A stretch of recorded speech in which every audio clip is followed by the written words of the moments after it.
afternoon. My name is Joan Simpson, and as Chair of the Friends of North Grenville Public Library, I'm pleased to be here as host at today's event.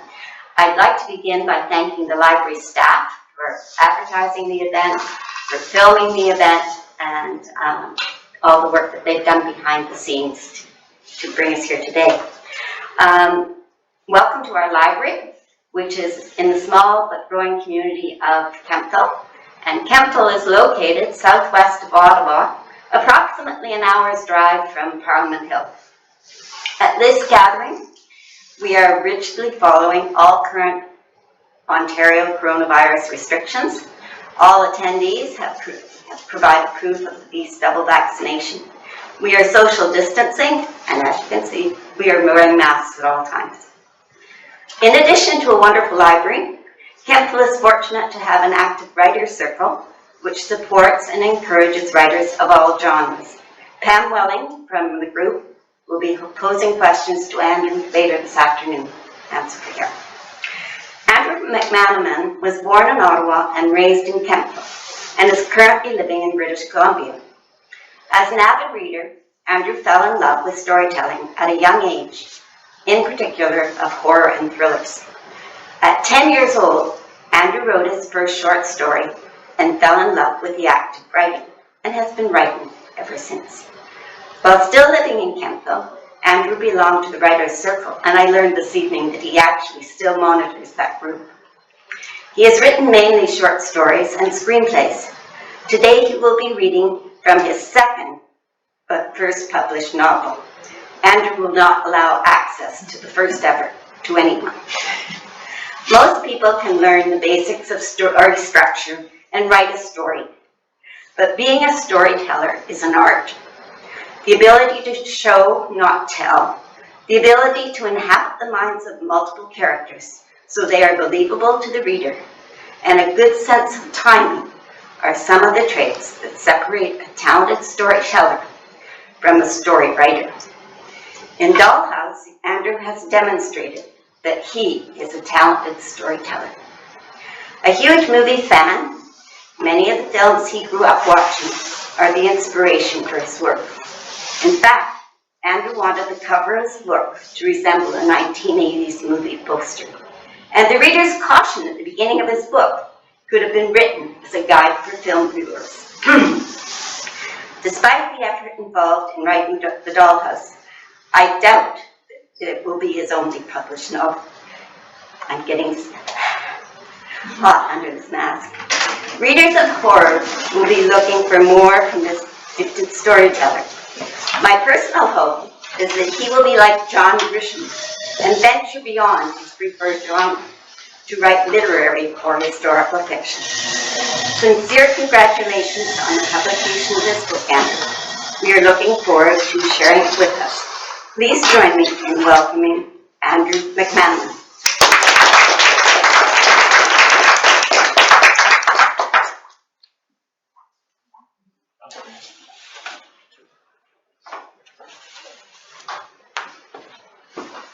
Hello, everyone. Thanks for coming. Okay, so I'm going to read you a part in the book. It is chapter 10. For those who don't know the premise of the story, 7 people have woken up in a house that they have never been in before, no memory of how they got there, and they don't know each other, and yeah, it's pretty strange. The windows can't be open or broken, the door is locked shut and they cannot get out. And this scene in particular is the evening of their first day of them waking up, and there's been a pretty serious altercation. Hope is dwindling. So here we go, chapter 10. Night came, and Darla had stayed in her room since the altercation. Lying on her back, she stared at the ceiling, thinking of her children. She was doing all she could to piece this together, but nothing fit. Tears trickled down her cheeks as she found herself overrun with fear and frustration. Covering her mouth, she tried to silence her cry, not wanting any of the men to hear. Darla overheard someone leave their bedroom. She didn't bother to get up and check. Ken dragged his feet to the living room. His head felt as though it was full of water. Every sound seemed to irritate him, and that curse of a light in the kitchen, with its warm glow sizzling his eyes, Ken knew he had a concussion. He was sure of it. Sitting himself down, he rested his head back against the couch, trying to ignore the pain and his ravishing need for a drink. The rest of the group were in their rooms or downstairs. He could hear them. The living room was silent, but the ticking of the large clock beside him jabbed at his attention. Tick, tick, tick. Ken wanted it to stop. Getting up from the couch, he moved over and stood in front of the large clock. 1 minute to 9 p.m. Looking closer, Ken watched the clock tick. It was covered by glass he knew he couldn't break. Fucking stop, Ken shouted. But that clock kept going with every tick now feeling like a pin pricking his brain. Tick, tick, tick, tick, tick. Ken stepped away, and that was when he saw it. Someone was outside, standing by the trees in the woods. Ken moved closer to the window, trying to make them out. Walking over to the other window, he gave himself a better view of who was outside. Whoever it was, both she and Ken were now staring at one another.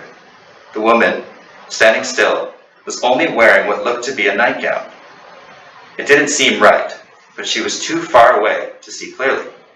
He waved to her, and she, staying put, tilted her head and raised her hand, almost in a soulless way, as if the poor woman had never been waved to before. The return of the gesture didn't feel right. Something was up, and Ken could feel it. As he looked closer, he saw that the woman's nightgown wasn't plain white. It had something on it. Focusing as best he could with his good eye, Ken saw what it was. Her gown was peppered with blood. His focus readjusted as her eyes gazed up to hers. The woman smiled a smile that was not natural. One that shot a shiver down his spine and spun a knot in his stomach. Ken took a step back, covering his mouth. Jesus Christ. Jesus Christ, he muttered from underneath the palm of his hand. Tick, tick, tick. The clock then struck 9 p.m., and the lock on the big red door suddenly slid open.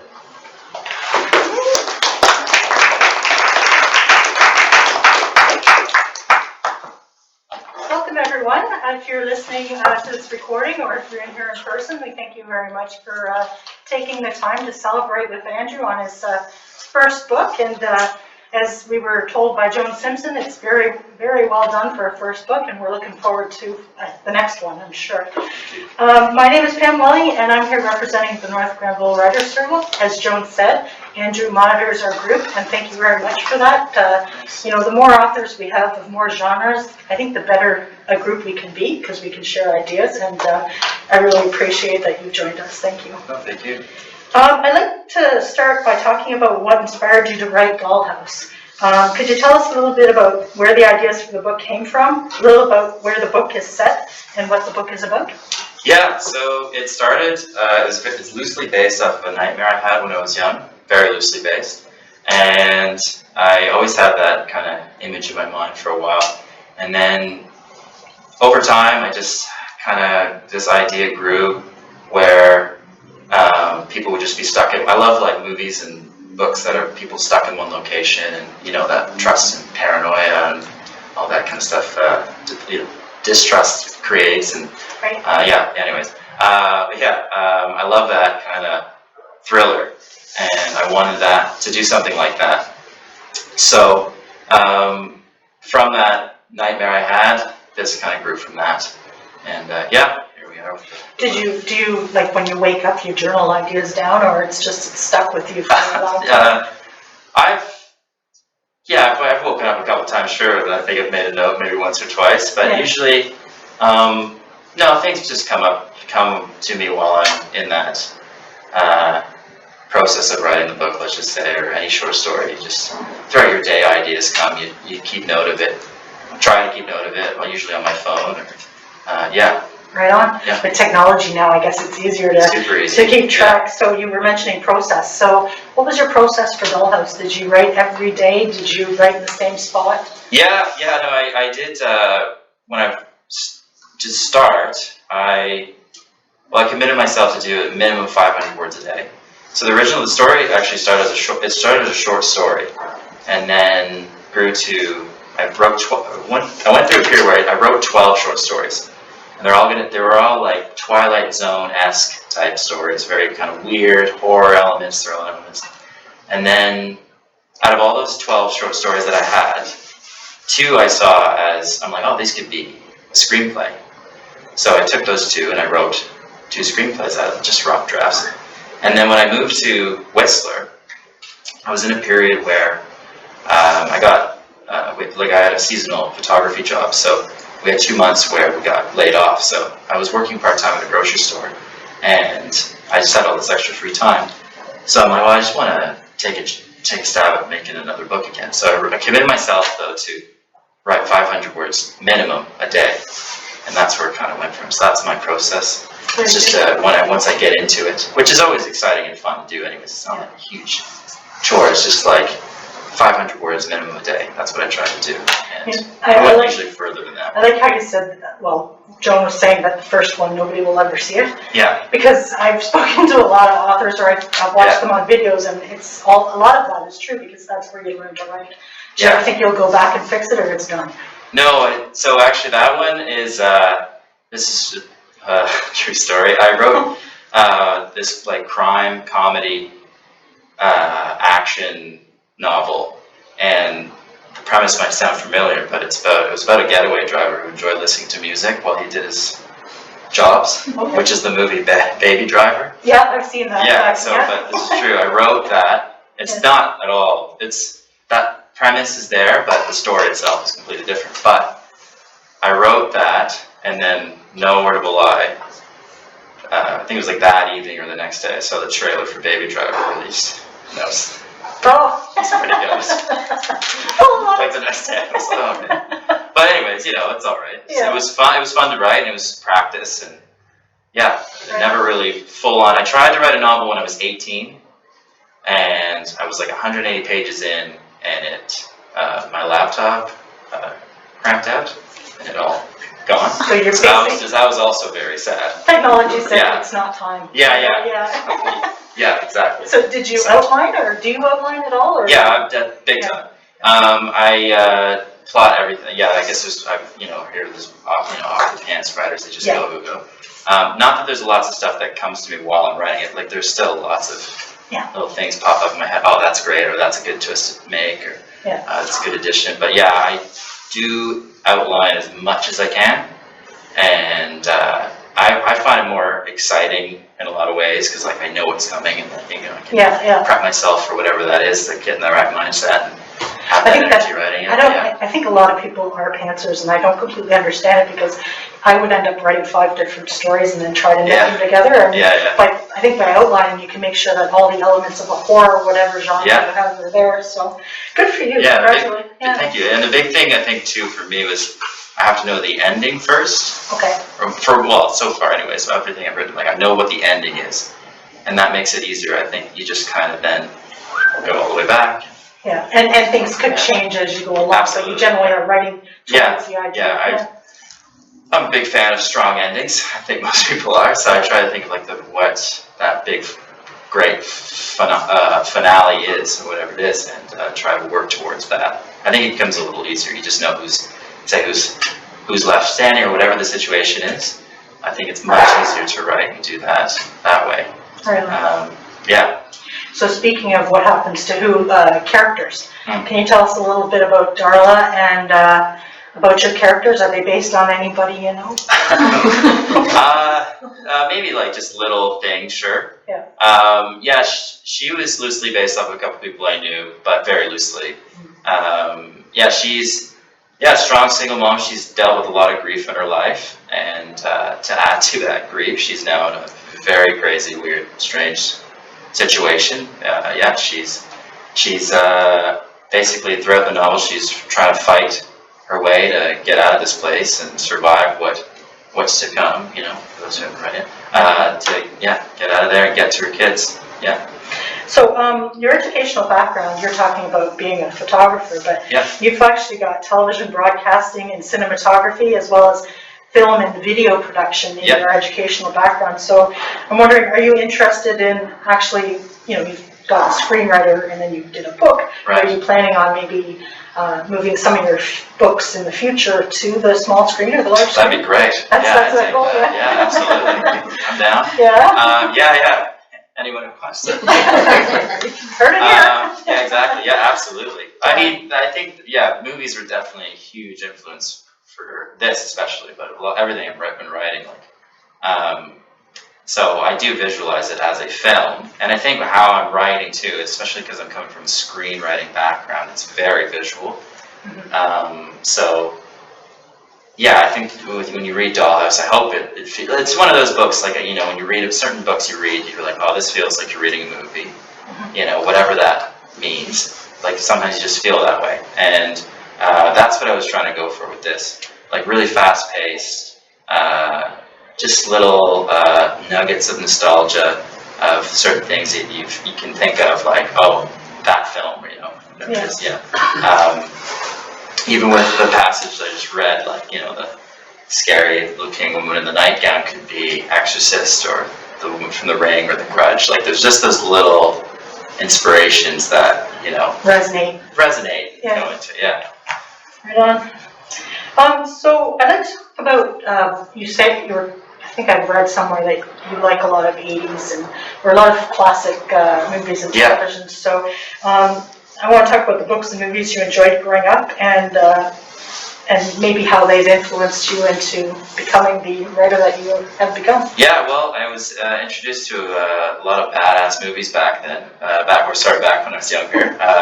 Even actually, it was about 7-day Family World Video. My dad and I would go, and you can rent 7 movies for $7 for 7 days, and it'd just be all these classic flicks. So I was introduced to a lot of John Carpenter stuff, but The Thing is one of my favorite movies. Aliens, a lot of Wes Craven. I was just all those really great, cool plot, just a cool premise films that are something unique about them. They're just, I don't know, there's just exciting, there's a magic to them. Get the mind going. Yeah, exactly. And I think there's a really cool period of films there, like the 70s and 80s, where it was a big horror boom in that time frame. But they just had a lot of just really creative, cool premises, and not all, but a lot well executed, I would say. So those are, and then I think there's just, certain films like that, they just got this, there's a magic to them, I can't even explain it, there's just a feel to them that I love.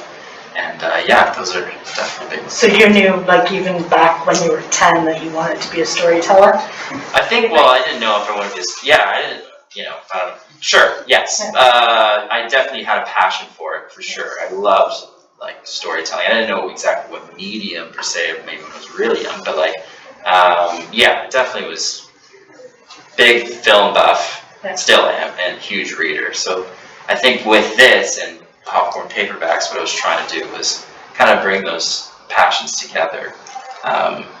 So when we're talking about books and that have inspired you, do you have any authors, living or dead, that you would like to meet?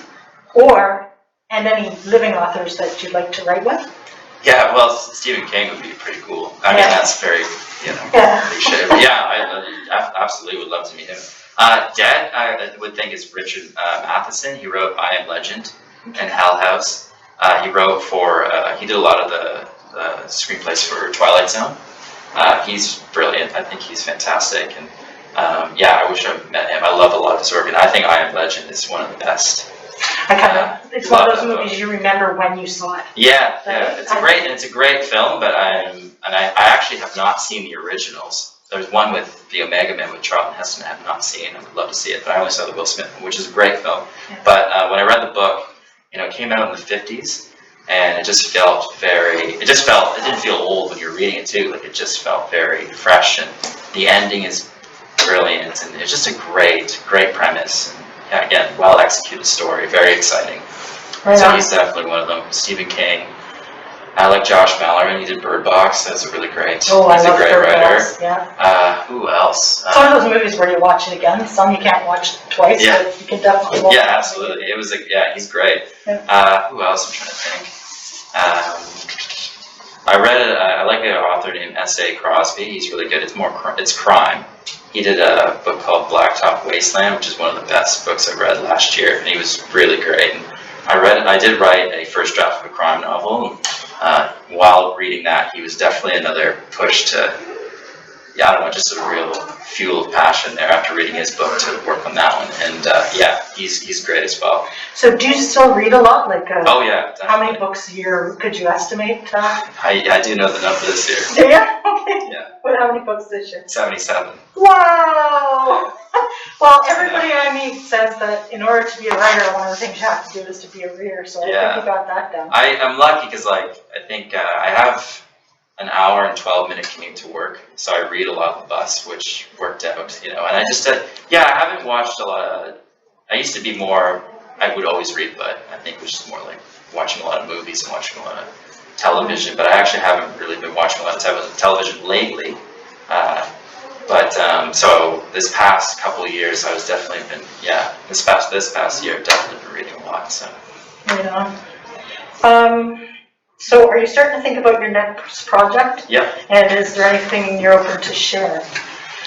I think, well, I got a few projects down the line. The one that's closest, what can I say about it? It's a post-apocalyptic survival story, but it's got a unique spin to it, let's just say. I can kind of compare it to, I love the movie A Quiet Place and the sequel. I love survival horror, and I think that was just that was another one. That was a movie just gave me nostalgia of like the older films. They have it like just a really creative, unique premise, well executed. That was the one. Anyways, this one that I'm reading, it was definitely, there's a strong influence there. This family kind of trying to survive this crazy world. It's post-apocalyptic with an interesting foe, let's just say. Okay. Yeah. So is that a 2022 or 2023 that you can get that one? Hopefully 2022. 2022? Yeah, I'm thinking next year, hopefully. Okay. Yeah. So unless there's any questions from people here, we'll move on at the end of the event. So the only question I have is, I've seen it in paperback. Are you having it in ebook as well? It's ebook as well. Ebook as well? Okay. Yeah, and Kindle Unlimited. Okay, right on. Yeah. And if they want, people want to get to know you more, they can go to popcornpaperbacks.com. That's it, yeah. Goodreads, you're on Goodreads, On which is Goodreads. one of my favorite spots to look Yeah. up authors. And Happy to Amazon. respond to anybody. Right on, Amazon on anyway. So one good thing about Goodreads is people can write reviews, and then the authors can use those reviews, for their websites and marketing. So. Okay, so I just want to say, as we near the end of this event, to say thank you to the Friends of the North Grenville Public Library, as always, specifically Joan Simpson, and to the North Grenville Public Library for your continued support of local authors. I thank you specifically to the library's CEO, Rachel Brown, and to Liz Dwyer. My personal thanks also go out, as always, to Sierra Jones-Martell for her behind-the-scenes support to the North Grenville Writers Circle. I thank you for everyone attending, both in person and those watching the recording. And congratulations again, Andrew, for the release of Dollhouse. Thank you so much. Thanks for having